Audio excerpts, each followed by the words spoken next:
In the last 10 years, there's been some very interesting developments in evolutionary biology, neurocognitive science, child development research, and many other fields, which is beginning to challenge some of these long-held shibboleths that we've had about human nature and the meaning of the human journey. But there is another frame of reference emerging in the sciences, which is quite interesting. It really challenges these assumptions. And with that, the institutions that we have created based on those assumptions, our educational institutions, our business practices, our governing institutions, etc.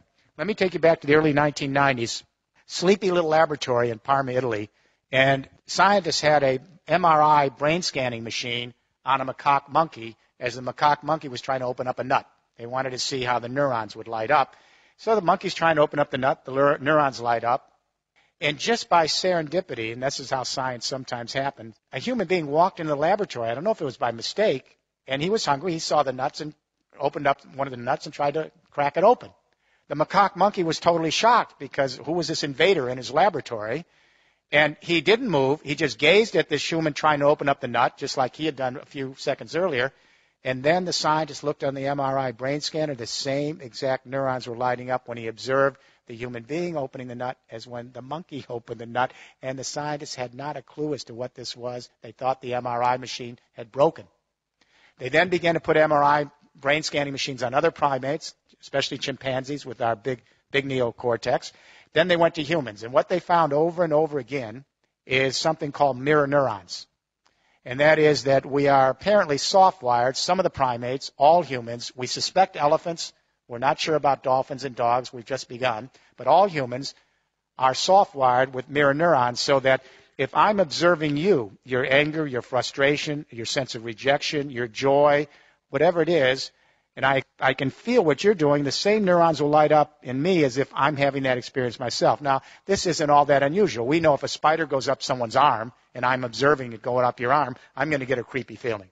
We take this for granted, but we are actually soft-wired to actually experience another's plight as if we are experiencing ourselves. But mirror neurons are just the beginning of a whole range of research going on in neuropsychology and brain research and in child development that suggests that we are actually soft-wired not for aggression and violence and self-interest and utilitarianism, that we are actually soft-wired for sociability, attachment, as John Bowlby might have said, affection, companionship, and that the first drive is the drive to actually belong. It's an empathic drive. What is empathy? It's very complicated. When little babies enter nursery and one baby cries, the other babies will cry in response. They just don't know why. That's empathic distress. It's built into their biology. Around 2.5 years of age, a child actually can begin to recognize himself in a mirror. That's when you begin to mature empathy as a cultural phenomenon. And that is once a toddler can identify themselves, then they know that if they're observing someone else have a feeling, they know that if they feel something, it's because they're feeling it because someone else has it. They're two separate beings. Selfhood goes together with empathic development. Increasing selfhood, increasing empathic development.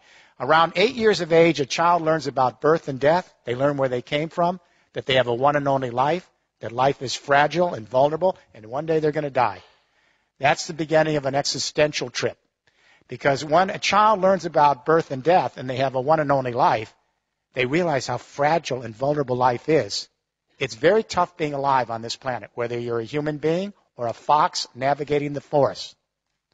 So when a child learns that life is vulnerable and fragile and that every moment is precious and that they have their own unique history, it allows the child then to experience another's plight in the same way. That other person or other being, could be another creature, has a one and only life. It's tough to be alive, and the odds are not always good. So if you think about the times that we've empathized with each other, our fellow creatures, it's always because we felt their struggle. We have the width of death in empathy and the celebration of life. And we show solidarity with our compassion. Empathy is the opposite of utopia. There is no empathy in heaven. I guarantee you, I'll tell you before you get there. There isn't any empathy in heaven because there's no mortality. There's no empathy in utopia because there is no suffering. Empathy is grounded in the acknowledgement of death and the celebration of life and rooting for each other to flourish and be. It's based on our frailties and our imperfections. So when we talk about building an empathic civilization, we're not talking about utopia. We're talking about the ability of human beings to show solidarity not only with each other, but our fellow creatures who have a one and only life on this little planet. We are Homo empathicus. So here's the question.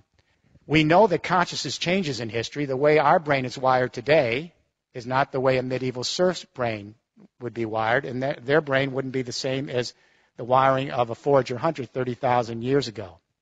So the question I asked at the beginning of this study 6 years ago is, how does consciousness change in history? Because I wanted to imagine the following proposition. Is it possible that we human beings who are soft-wired for empathic distress, is it possible we could actually extend our empathy to the entire human race as an extended family, and to our fellow creatures as part of our evolutionary family, and to the biosphere as our common community? If it's possible to imagine that, then we may be able to save our species and save our planet. And when I say to you tonight, if it's impossible to even imagine that, I don't see how we're going to make it. Empathy is the invisible hand. Empathy is what allows us to stretch our sensibility with another so that we can cohere in larger social units. To empathize is to civilize. To civilize is to empathize. With forage or hunter societies, communication only extended to the local tribe and shouting distance. Everyone over in the next mountain was the alien other. So empathy only extended to blood ties. When we went to the great hydraulic agricultural civilization, script allowed us to extend the central nervous system and to annihilate more time and space and bring more people together. And the differentiation of skills and the increasing selfhood not only led to theological consciousness, but empathy now extended to a new fiction. And that is, instead of just associating with one's blood ties, we detribalized and began association based on religious ties. So a new fiction, Jews start to see all other Jews as extended family and empathize with Jews. Christians start to see all other Christians as extended family and empathize with Christians. Muslims, the same. When we get to the 19th century, the Industrial Revolution, and we extend markets now to larger areas and create a fiction called the nation state. And all of a sudden, the Brits start to see others in Britain as extended family. The Germans start to see Germans as extended family. The Americans as Americans. There was no such thing as Germany. There was no such thing as France. These are fictions. But they allow us to extend our family so that we can have loyalties and identities based on the new complex energy communication revolutions we have that annihilate time and space. But if we have gone from empathy in blood ties to empathy in religious associational ties, to empathy based on national identification, is it really a big stretch to imagine the new technologies allowing us to connect our empathy to the human race writ large in a single biosphere? On what reason would we stop here at the nation-state identity and only have ideological empathy or theological-based empathy or tribal-based blood tie empathy? We have the technology that allows us to extend the central nervous system and to think viscerally as a family, not just intellectually. When that earthquake hit Haiti, and then Chile, but especially Haiti, within an hour the Twitters came out, and within 2 hours some cell phone videos, YouTube, and within 3 hours the entire human race was in an empathic embrace coming to the aid of Haiti. If we were, as the Enlightenment philosophers suggested, in materialistic, self-interested, utilitarian, pleasure-seeking, it couldn't account for the response to Haiti. Apparently, 175,000 years ago in the Rift Valley of Africa, there were about 10,000 anatomically modern human beings walking the grasslands, our ancestors. The geneticists located one database woman. It's a database line. Apparently, her genes passed to everyone in this room tonight. The other ladies didn't make it.